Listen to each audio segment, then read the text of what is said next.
All right, we are in Ruth chapter 1, and I think I can promise you safely that this is the end of chapter 1. We're going to get through it tonight, okay? And then I think chapter 2 is going to take us some weeks to get through, but it'll be okay. So why don't we read a little bit of chapter 1, and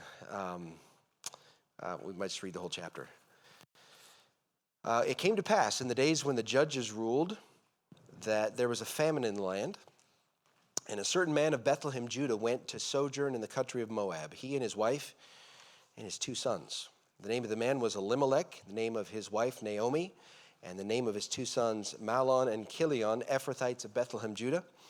And they came into the country of Moab and continued there. What does Bethlehem mean? What's the name Bethlehem mean? Yeah, house of bread. All right, good. What about Elimelech? What does Elimelech's name mean? Sorry, say, yeah, my God is king. That's right, okay. How about the sons, Mahlon and Chilion? What do their names mean? Sick and what? Pining, right.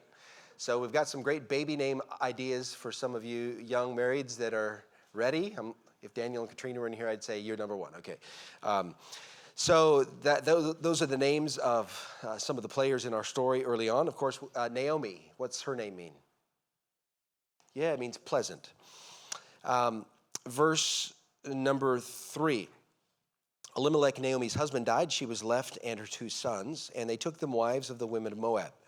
The name of the one was Orpah. The name of the other was Ruth, and they dwelt there about 10 years. And Mahlon and Chilion died, also both of them, and the woman was left of her 2 sons and her husband. And so we looked at the crisis that they had at home, and the fact that they went from the house of bread into enemy territory, ran to the enemy. And what started off as a crisis at home really ended up in distress in this foreign land of Moab.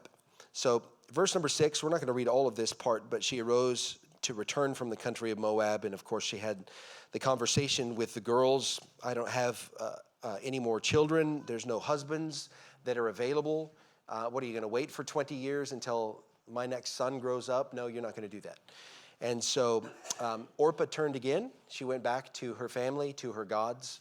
And Ruth said, don't make me turn from following you. Verse 16, entreat me not to leave thee or to return from following after thee. For whither thou goest, I will go. Where thou lodgest, I will lodge. Thy people should be my people, and thy God my God. Where thou diest, will I die, and there will I be buried. The Lord do so to me, and more also, if aught but death part thee and me. So aught means anything. If anything but death is the reason that we have to be parted, then that's the only reason. And so when she saw, verse 18, that she was steadfastly minded to go with her, then she left speaking unto her. So all right, that you've got your mind made up, off we go. So that really picks us up into verse number 19. So they 2 went until they came to Bethlehem. And it came to pass when they were come to Bethlehem that all the city was moved about them, and they said, is this Naomi? And she said unto them, call me not Naomi, call me Mara, for the Almighty hath dealt very bitterly with me. I went out full, and the Lord hath brought me home again empty. Why then call ye me Naomi, seeing the Lord hath testified against me, and the Almighty hath afflicted me? So Naomi returned, and Ruth the Moabitess, her daughter-in-law, with her, which returned out of the country of Moab, and they came to Bethlehem in the beginning of barley harvest. So we talked about Ruth's response to Naomi was one of great virtue, and she had a desire for the things of the Lord. So she not only had devotion to her mother-in-law, but she also had a very deep interest in Jehovah God. And obviously that came from her mother-in-law's relationship with her. So from the last 10 years of her interaction with Naomi, she had learned of who the true God was. And so when it came time to make a choice, it was a very difficult decision, but her decision was not to go back to the home country. Her decision was to step off into a foreign land and follow her mother-in-law. So that takes us now to the fact that they're on their way to Bethlehem, and they get to Bethlehem, verse number 19. So what we have here, and this I believe is in your notes, is we have a bitter reception. A bitter reception. They, most of us are implants here in Australia. And, when we all left our home country and our family and all of that, and we came to this land. We're here for a period of time, but then we go back to where we came from for a visit. And, in your mind, it's home the way you remembered it. But time has gone by, and when you go back to that place, it's not the same as you remembered it. Life has gone on. They've changed. You've changed. Been different circumstances. Everything's changed. And if you've ever experienced that, going back to where you came from, it's almost a bit of a letdown. There's a little bit discouragement. You feel like, it doesn't feel like home anymore. And so Naomi now is going to head back to the home country. She's going back to Bethlehem now. And the reception that she gets there, and then her response to that reception, is not probably what she thought it was going to be. So let's look at the timing of their arrival, right? In verse number 22, the last part of this verse, it says that they came to Bethlehem in the beginning of barley harvest. So if you put that in your mind as far as a time frame, the harvest for barley was in the spring in the northern hemisphere. So obviously things are different down here in the south, but in the northern hemisphere, that's spring. So that's from March to May. So this is really in March, that area time frame when they all obviously head back. Weather in the northern hemisphere in March is still a little bit on the chilly side, so it wouldn't have been necessarily a comfortable walk back. But when they get there, that's the time that it was, the beginning of the barley harvest. And you have these two women now, and they're foreigners, they're alone, and they show up here back in Bethlehem. And I just want you to notice the response of the people. It says that the city, in verse 19, all the city was moved about them. And they said, is this Naomi? So think about 10 years have gone by. 10 years since Naomi was home. They don't know who Ruth is. She's just there with Naomi. But here's Naomi that shows up. She's older. She has a different countenance than she's had before, which we're going to look at. Her face looks different. Her attitude is certainly different. The boys are not there. She's traveling without her husband. Obviously, there's a crisis. And everybody is moved. But it doesn't say they're necessarily moved with compassion. It doesn't say that they're moved with empathy. There's no indication of what the moving was like. It's just, is this Naomi? And Naomi's response to that was really there was bitterness there. That's how she's responding here. So maybe she expected sympathy from the home country, but she'd found obviously that things had changed. And so she has a response to their murmuring. They were moved about them. They said, is this Naomi? They're not talking to Naomi, they're talking to each other. And so she's going to respond now to what she's hearing from them. And so what does she say? She says, I'm bitter. If you look in your notes, that might be something you have to write in there. But she says, I'm bitter. She said, verse number 20, call me not Naomi. Call me Mara. The Almighty hath dealt very bitterly with me. Here's what she's saying. God did this to me. This was what God did to me. You're looking at me and you're seeing this huge problem and crisis that's come into my life, but this was God. Okay, now this was not a spiritual response that she had, as we know, right? But this is the response of a grieving heart. She's still a grieving widow. It's been 10 years since her husband died, and now the boys have died, but there's grief, great grief there. God did this to me. 4 times in this narrative, she blames God. If you read chapter 1, 4 times, she attributes her suffering to God. God did this. God did this. And so she says, call me not Naomi. I went out pleasant. But the last time you saw me 10 years ago, I went out and I was pleasant. My countenance was pleasant. My attitude was pleasant. Who I was as a person, pleasant. I went out pleasant, but she says, I've come back and I'm bitter. Call me Mara. Now, what does Mara mean? The Almighty hath dealt very bitterly with me. Do you see the blame? God did this to me. So, the last time that she stands in Bethlehem, 10 years ago, the last time she stood, she was a wife and a mother. Now, 10 years later, she stands in Bethlehem and she's a widow. And she has no children. Her sons are dead. She remembers the happier times. And so her response to the people is, I remember the happier times, but God did this thing to me. Now, we all have to be on guard about this in our life. Each one of us. I'm going to remember happier times in my life. And then I'm going to look at my present circumstances, which may not be as happy as the past was. And I'm going to look back at that and I'm going to be bitter because of what I'm experiencing today versus what I remember I experienced in the past. We have to be on guard against that because God didn't call us to live in our past. He's given us today. This is the day that we've been called to live in. And so the experiences of our past will shape us. They will mold our attitude, or they'll mold our character. They're meant to drive us more to be like the Lord Jesus Christ, but it doesn't always happen that way. But the past is the past, and it's very difficult as human beings for us to leave the past in the past. We have this amazing thing God's built into us is called a memory. Some of us have less of a memory than others, but we still all have a memory.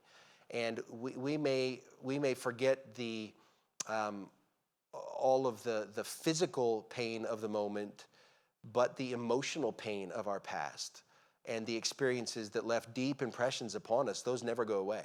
We can't forget those things. But we have to be able to climb past those things so that we can move on. Otherwise, we're just going to look at our past. There have been many times that I've looked back at things in my life and thought about how, matter of fact, we often talk about how fun life was when our kids were little.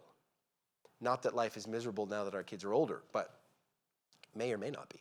But when the kids are little, we remember, the happy times, the fun times. It was those were the easy times of parenting.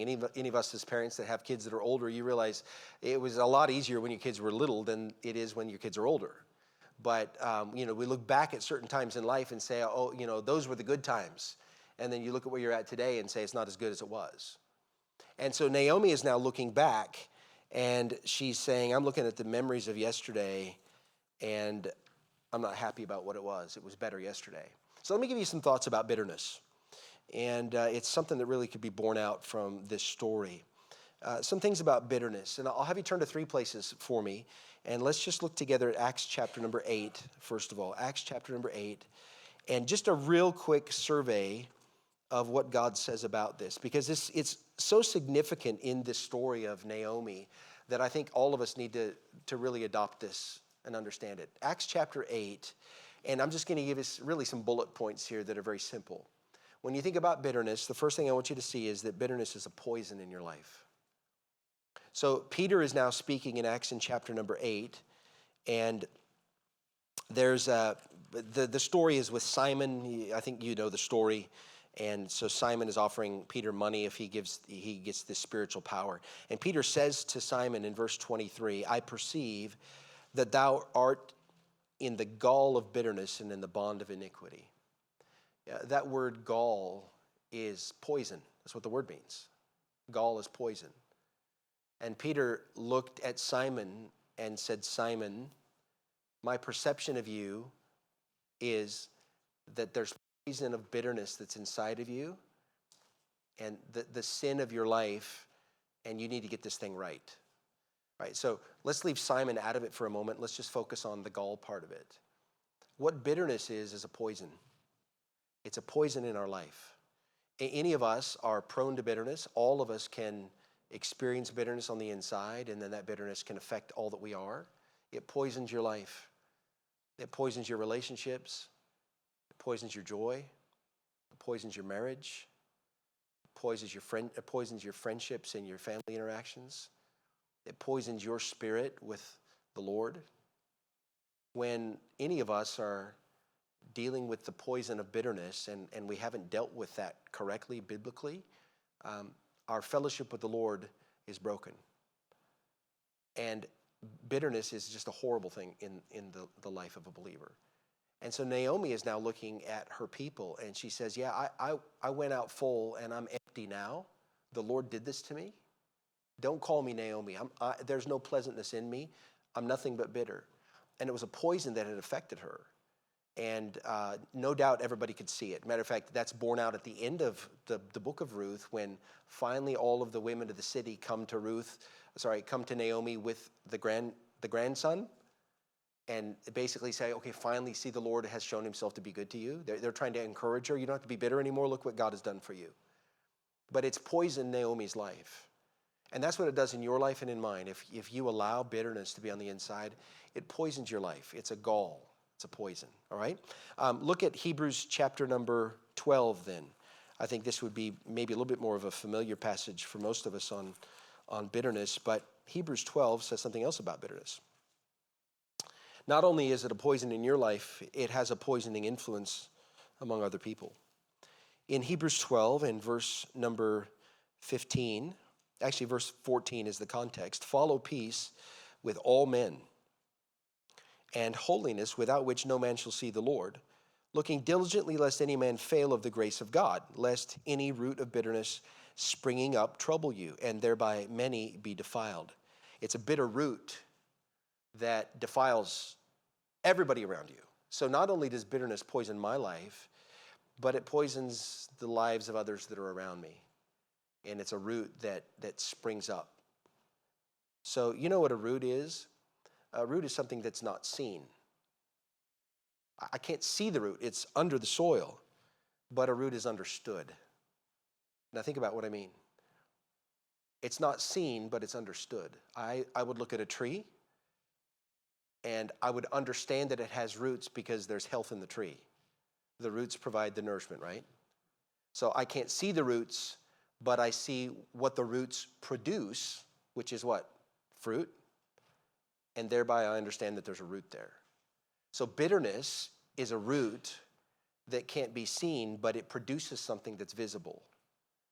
And the visibility of the fruit of bitterness proves that there's a root there.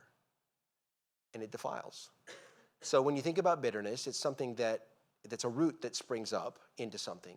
I can't see it, but it's producing something that demonstrates that it's there. That's what bitterness is. Secondly, as we see with Naomi here, you can go back to Ruth. Bitter people, they reveal themselves by what they say, as Naomi did. What did Naomi say? God did this to me. This is God's fault.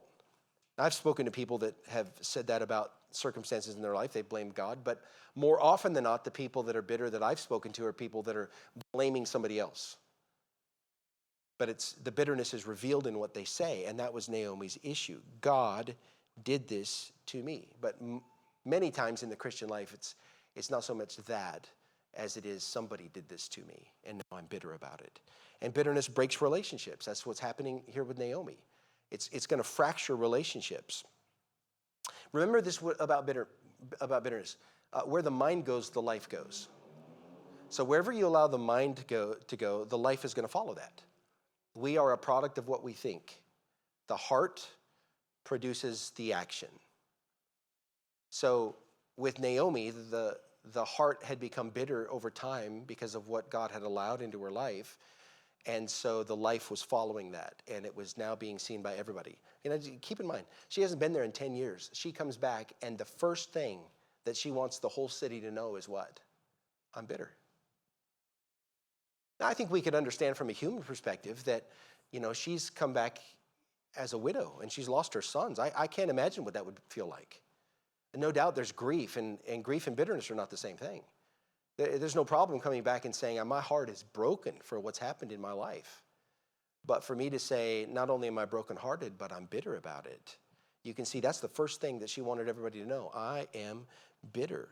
So the mind went there and the life followed. And if you and I, like Naomi here, if we meditate on real hurts, or sometimes it's imagined hurts or injustices, our life will follow our mind and all of the consequences that come with it. Now, thankfully in Naomi's life, God intervened in a miraculous way.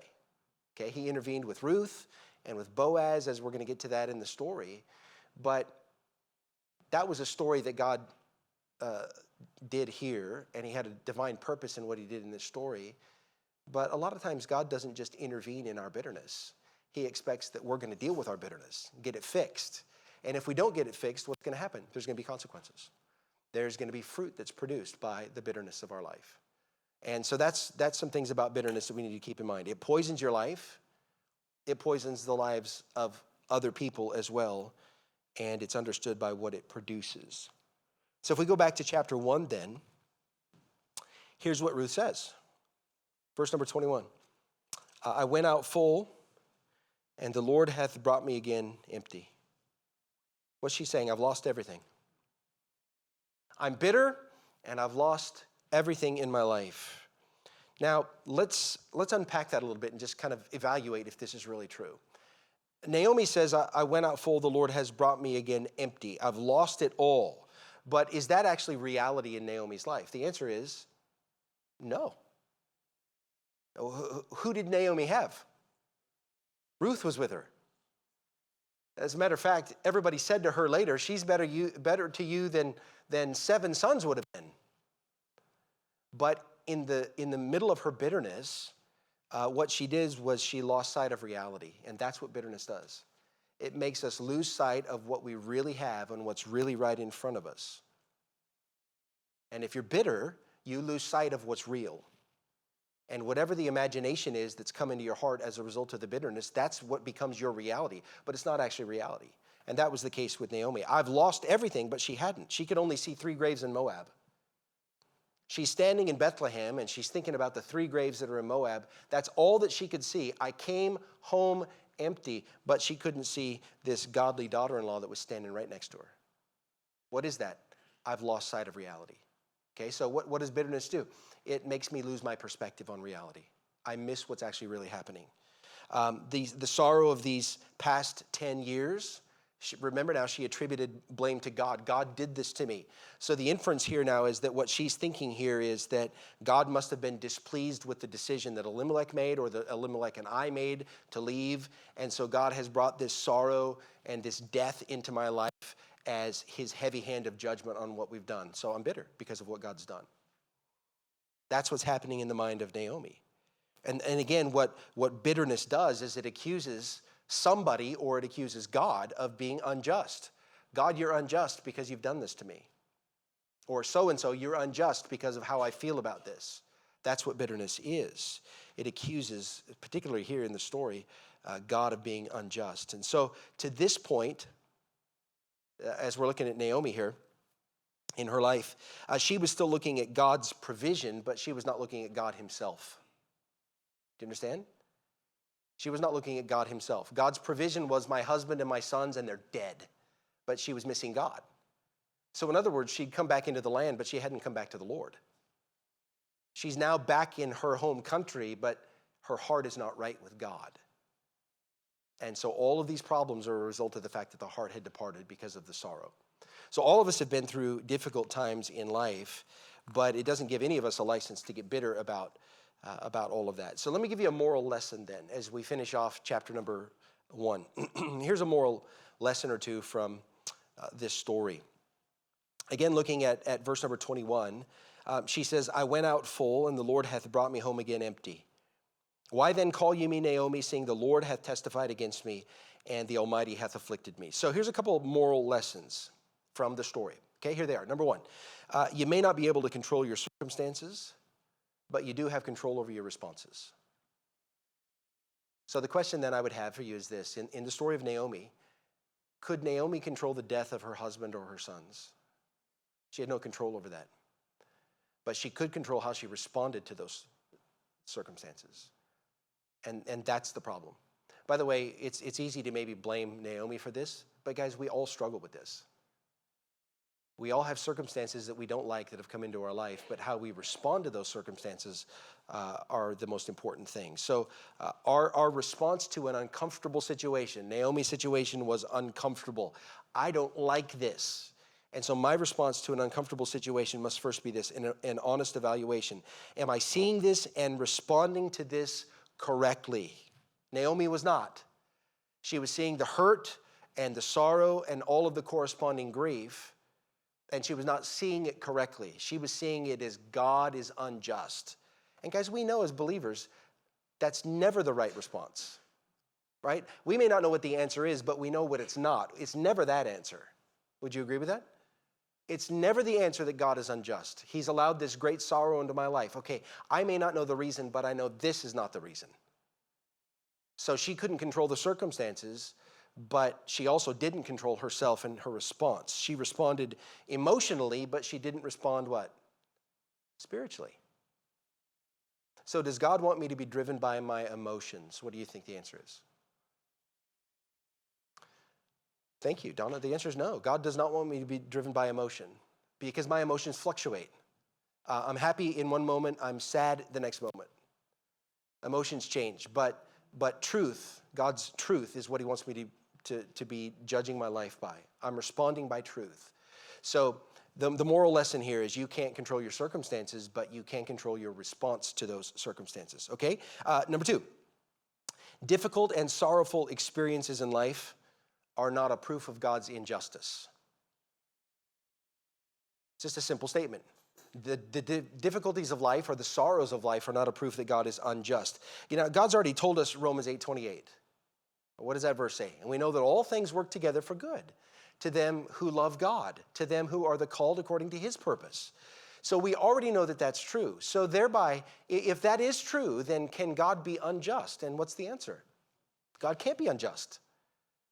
So the difficult or sorrowful experiences that we have are not a proof of God's injustice. Therefore, we have no right to accuse his character or to accuse his holiness or to accuse his justice simply because we're in a difficult situation. Job was determined when he faced the trials that his lips would not sin against God. He was determined. I'm not going to accuse God. And so when he heard the news of the loss of his 10 children and then all of his servants and all of the rest of that, what was the thing that God said about him and all this? Did not Job sin with his lips? He did not accuse God unjustly. Well, what a great lesson that is. It's a great lesson. So it's not a proof of God's injustice. Okay, number 3. I've just got 4 of these. So here's number 3. We're talking about moral lessons from this story. In difficult times, you often have more than you can see. In difficult times, you often have more than you can see. And obviously, what did we say about Naomi? She had Ruth right there, and she couldn't see her. So can I just give you a practical thought on that? When you're in a difficult time, stop looking at the wall and start looking out the window. There are things you can't see if you're focused on the problem that's in front of you. If you're focused on the bitter situation, and by bitter now, in this scenario, I'm talking about the difficulty or the grievousness of a situation. Okay, you might be focused on that thing, but what you're doing is looking at the wall. Stop looking at the wall and start looking out the window at the things you can't see because they're all right there. Nothing has changed as far as who God is and what he's provided for you. It may not, this situation you're in, it may not be what you wanted or what you thought, but as we say today, it is what it is. It may not be what you wanted. It may not be what you've strived for. It certainly wasn't what Naomi wanted, the death and the loss and the sorrow that came with it. But it's what you have, and you have to deal with what you have.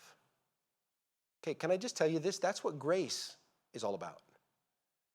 Grace is God saying, I'm going to extend to you the ability in my strength for you to be able to deal with the things you didn't see coming. Grace. And grace was available to Naomi. And we're going to see when we get into chapter 2, it's such a great chapter. I'm looking forward to next week getting started, but you're going to see grace show itself in chapter 2. God's grace here, okay? So it's good when you're faced with something like this. Here's the thought. It's good to stop and pray and ask the Lord to help you to see it clearly. So when you're confronted with these sorrowful seasons like Naomi was, stop a minute, pray, and just say, God, what do you want me to see here? Because right now, all I can see is the hurt. All I can see is the sorrow. All I can see is the fear. And God, I know that there's a window here. You want me to see something else. So help me to see what I'm supposed to see in all of this.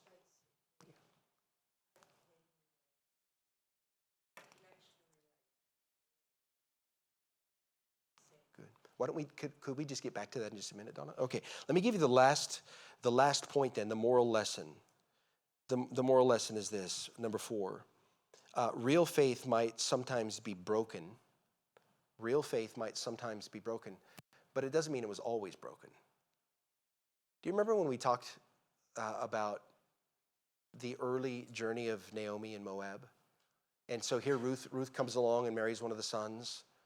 And then eventually, what do we see? We see Ruth saying, I believe in Jehovah God. I'm going with you. What did that demonstrate about Naomi? It demonstrated her spiritual character. But what do we see here now? Right here, we see Naomi saying, I'm bitter against God. And I think there's an encouraging principle in that that real faith might sometimes be broken, but it doesn't mean it was always broken. And so Naomi now is at the stage where her faith is broken and bitterness has crept in. But it wasn't always that way. It's not like we can condemn all of Naomi's life. She's truly faltering here in her faith. Her attitude is not right, but it didn't mean that her whole life was wrong. And I love what God says in the book of Proverbs about a just man or woman, right? Just man falls 7 times and rises up again, right? So there are going to be times where your faith falters. There are going to be times where in your brokenness you don't respond well. Okay, that's going to happen to us as frail human beings, but it doesn't mean that our whole life was a failure. It doesn't mean that the faith of our life has always been a failure. It just means in that moment we faltered. So the last thing I'll say about this chapter then is that it opened with a famine and it closed with a harvest. They came to Bethlehem in the time of barley harvest, and God's hand is now going to be shown in a marvelous way. So you're going to see this huge reversal in the story, and we're going to see some new characters show up in chapter 2, and I think we're going to learn a lot together as we get into that chapter. So why don't we leave it there tonight? We'll have a word of prayer, and then we'll take some prayer requests, all right? Lord, thank you for your word tonight. Thank you for the fact that we can look at Naomi and realize that even though there was bitterness here at this time, she wasn't always that way. And it encourages us, Lord, to look at our own life and to realize it could be true of us. And at times maybe that we falter and we don't look at it right, and we harbor bitterness, Father, and maybe we even accuse you for things. And yet, Lord, that hasn't been the pattern of our life.